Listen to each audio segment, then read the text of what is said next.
All right, you guys, I am on this journey of getting healthy and figuring out what's wrong with my intestines. So one of my steps I have to do is go in and get a pill endoscopy, which is where I swallow this big ass pill that's got cameras and lights inside of it, and it basically cameras the inside of my body, my guts. So this is the day before, and in preparation, I mixed most of this bottle of Miralax. Literally, there are 7 of these big capfuls, so there's like, I don't know, a 1/4 inch left inside. Most of the bottle of Miralax in with this Gatorade. And I gotta drink that starting tonight at 7. And then I head down at 7 a.m. to the city. But before I head down there, I have to drink more Miralax. So I'm not sure how this is going to work, driving down in a vehicle filled with laxative. Hopefully not too terrible. But I haven't eaten anything since, mid-morning this morning. Had no solids. And then at 10 o'clock tonight, I quit drinking any liquids. And then tomorrow, the only liquid I drink is Miralax. In the meantime, I got to take anti-gas liquid as well. So I'm about to get exploded. It's gonna suck, but it's hopefully gonna come bring some answers to light. And in the meantime, I'm going to try. I don't think they usually let you film inside the doctor's office, but I really, really, really want to, 1, film myself attempting to swallow this giant camera capsule, and then 2, try and see if I can get the footage from that, because that's going to be epic. Doing stuff with Hopper footage. What does the inside of Hopper look like? I think it would be pretty cool. So, if you are lucky, if I'm lucky, we'll get to see that footage later. But anyway, wish me luck!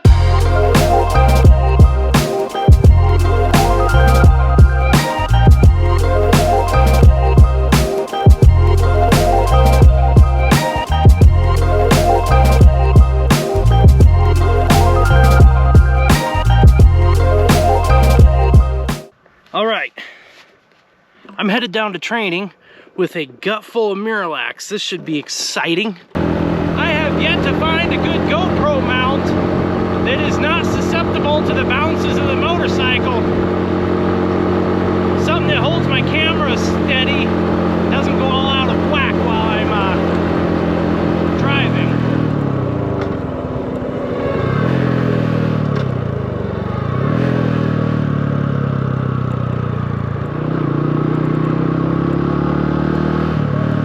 Oh shit! Oh dear!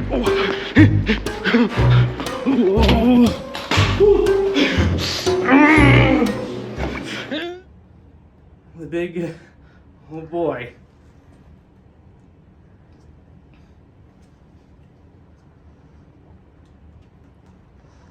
Oh, that went down better than I thought it would.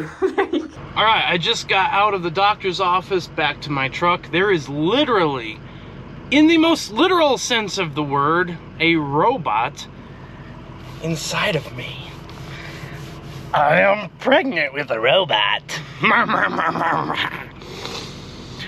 Anyway, she was very, very specific in the fact that I need to make sure to retrieve the pill capsule, camera pill, whatever, simply because, if for any other reason, simply because if I accidentally flush it, that costs $6,000.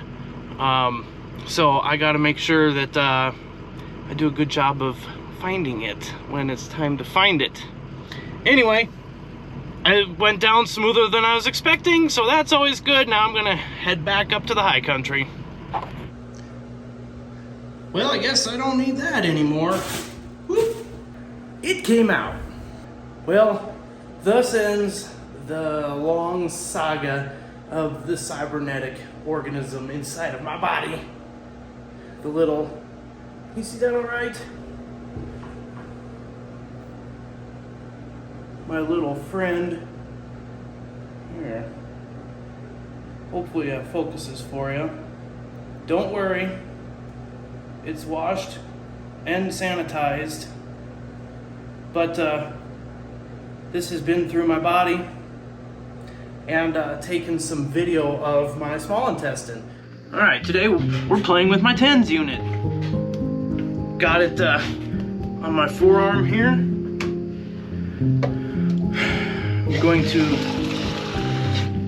see if I can hold a cup of water steady.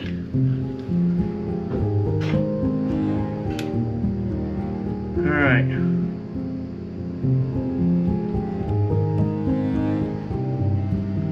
Whoa.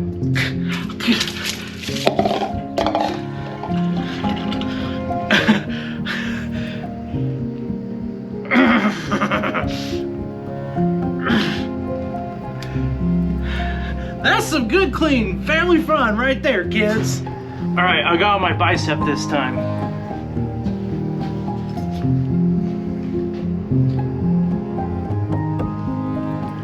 Ah.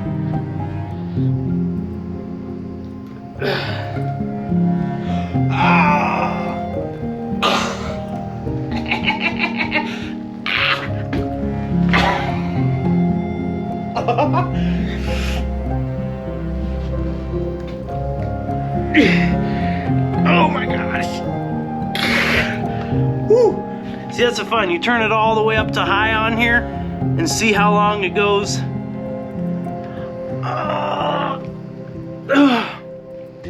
It's pretty cool. Pretty darn cool.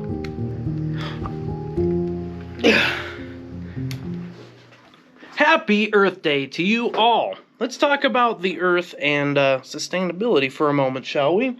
So, I hear a lot of hullabaloo from celebrities that fly around in their Lear jets and they land and then they get out and get shuttled around in their big old limos, and then they sit there and they preach to us on how we need to cut back on our carbon emissions and like how we need to reduce, reuse, and recycle.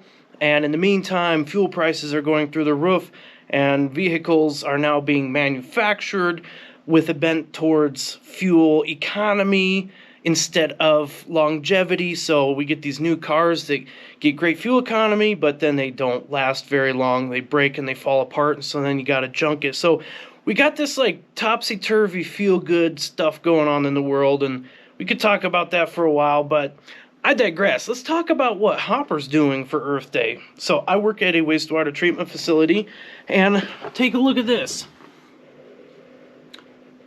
This is how much flow I have coming into my treatment plant at the moment. So we're sitting around 350 gallons, 340 gallons per minute of raw untreated sewage. Stank, gross, nasty sewage. Anything that's waste, if you're a human, that you flush down the sink or that you decide that you don't want and it goes down the toilet or anything like that, it comes here, we treat it. At the moment, 350 some gallons per minute. So what do? I recycle. I turn gross, nasty sewage into clear, clean water. Almost drinking water. Not quite, but almost.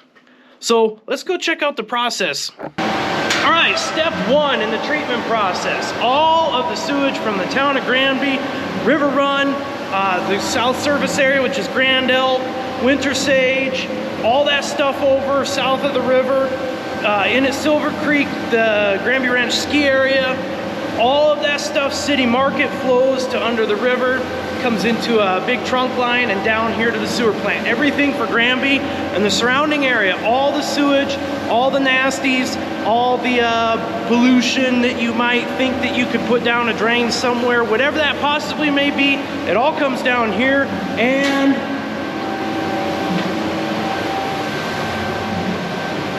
goes into the building right there. From here, it goes through these two channels. 1, 2.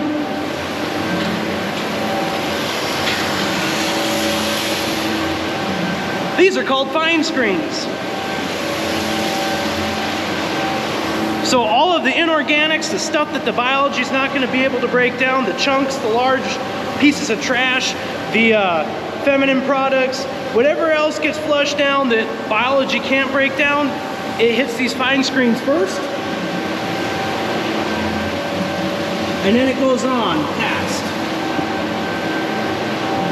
All the trash then goes into this incline conveyor.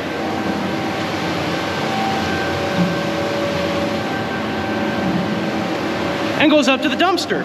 Second stage, it goes to the grit classifier. This is a vortex grit classifier.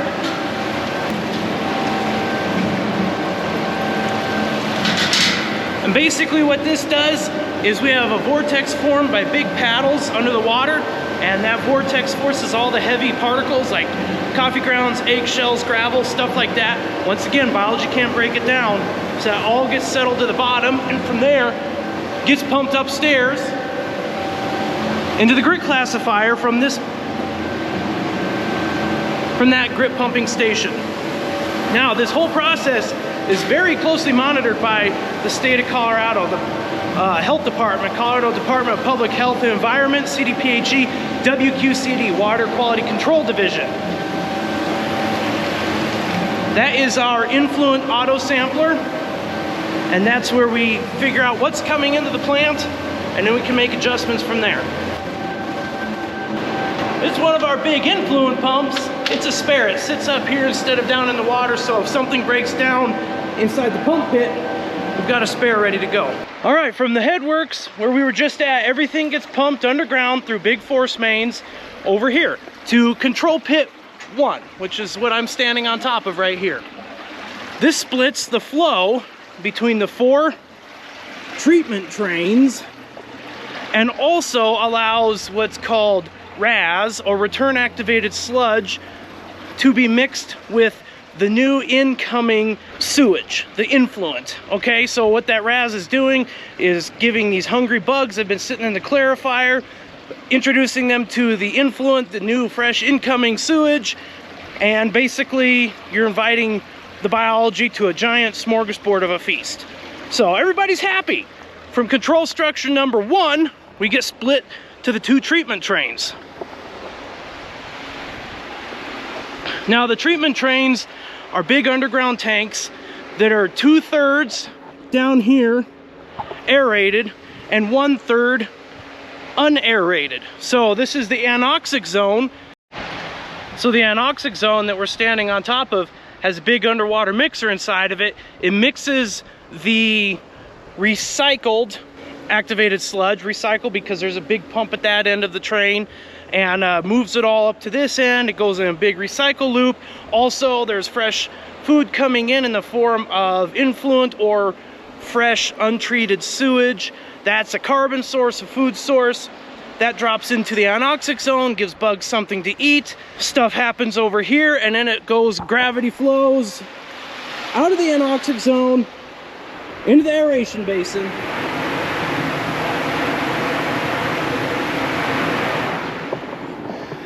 And a whole nother set of processes happens over here with utilizing some of the same bugs as well as different bugs. And by bugs, I mean biology. Now, there's a lot of stuff that happens in these 2 basins, the 1/3 anoxic and the 2/3 aeration. I won't bore you with all the details. A lot of things happen. Basically, BOD, which is biochemical oxygen demand, that gets used up. Ammonia gets converted to nitrogen gas through a fairly cool and beautifully simple yet complex process. We get some phosphorus removal. We have solids removal. There's all sorts of things that happen in these 2 zones, the anoxic and aerated zones, and it's all done by biology. So really my job as an operator here is to keep bugs happy, keeping biology happy, making sure their dissolved oxygen rates right, the recycle rates are right, the return activated sludge rates are right. There's just a lot of stuff to keep track of, all in the name of keeping bugs happy. Because if we have happy bugs, we get good treatment. So everything then flows out of the treatment trains over to control structure 2, and from control structure 2 to the clarifier. Let's take a look. All right, we're inside the clarifier now. Basically what the clarifier is a giant gravity-powered thickener. So all that bugs, all those bugs, all that brown mass that's floating around outside that comes in here, we need to separate the brown, which is the biology, the bugs, from the liquid, the water, the wet water, and it comes inside of here, and it hangs out in here. It's nice and still and calm. That those bugs, that biology settles to the bottom, and that's where we get our RAS, return activated sludge, from. They get pumped off the bottom and back into the process, and then also the clear water then flows over the top of the weirs and on through the treatment process, okay? So two things happen in here, well, three things. We settle, that's part number one. After settling, then part of those settled bugs get pumped back to the beginning of the process through RAS, return activated sludge, and then the other part of those bugs get pumped out into digesters, and that's WAS, or waste activated sludge. So that all happens in here. Clear water goes over the weirs and on to the next portion of the process. All right, this is the last part of the process. This is the last in the series of things that happen to the wastewater before it's discharged out of the plant as effluent. Remember, it comes in as influent. Raw sewage is influent, and the clear treated liquid that leaves the plant is called effluent. Here we are, we disinfect with ultraviolet light. Back in the day, you used to do disinfection with chlorine. Some places used ozone gas. There's a lot of other experimental processes that were used back in the old days, but kind of the gold standard anymore is ultraviolet disinfection and still chlorine gas. So it's clear water, but there's still microbes living in it, and we want to disable those microbes, those pathogenic organisms, because we want to protect the river, right? If you're fishing downstream from a sewer treatment plant, the last thing you want to get is some sort of cryptosporidium or giardia or some other waterborne pathogen inside of your intestines, actually the wrong side of your intestines, that would cause you to get sick, okay? There are beneficial organisms that go inside of our bodies that are found in rivers and the soil, but the ones I just mentioned are not beneficial by any means. So, goes over the finger weirs and then out to the river. We have another auto sampler right here. That once per week, the state requires us to run a ton of laboratory tests, and we use the auto samplers. They're flow-based, flow proportional. So over the course of 24 hours, it proportionally samples the flow, so we get a good representation of what the liquid is that leaves going into the river. Wastewater treatment is the only process in the whole wide world that you have to give a very tightly defined end product, effluent, with a hugely variable input product of raw sewage. Like, there can be all sorts of stuff in that. It can be widely varying how potent that influent is, how strong it is, what type of constituents are in there. Like, is there brewery waste? Do we have a slaughterhouse in the area dumping a lot of blood and other things down in there, which is high BOD demand, biochemical oxygen demand, high BOD. So there's a hugely variable input, and yet the state gives us such a terribly controlled output that we have to meet. Every single wastewater treatment facility has a discharge permit. Basically, the state takes a look at the receiving waters, in our case the Fraser River, and decides what that receiving water can handle as far as pollutant levels. And the Fraser River, being at the headwaters of the Colorado, is considered extremely impaired, so therefore we can't put hardly anything in it. So we have a very tightly defined discharge limit. So we have 001A. This is our sample point with the state. It's a defined legally recorded point, and then the one in the headworks is 300I. It's also a legally recorded points for sampling. So in a nutshell, that's wastewater treatment. There's a lot of processes that goes on behind the scenes that I didn't show you. A lot of parts of this. You know, we use a tremendous amount of electricity because to make these bugs thrive, they need lots of dissolved air, which is pumped by blowers, you know, big 100 horsepower motors, stuff like that. It's very energy intensive. Ultraviolet light is not cheap, because what is that? That's electricity. So all these processes come together so we can protect the river, protect the watershed that it's going into. And yeah, hopefully you learned something. That's my little tidbit for this Earth Day.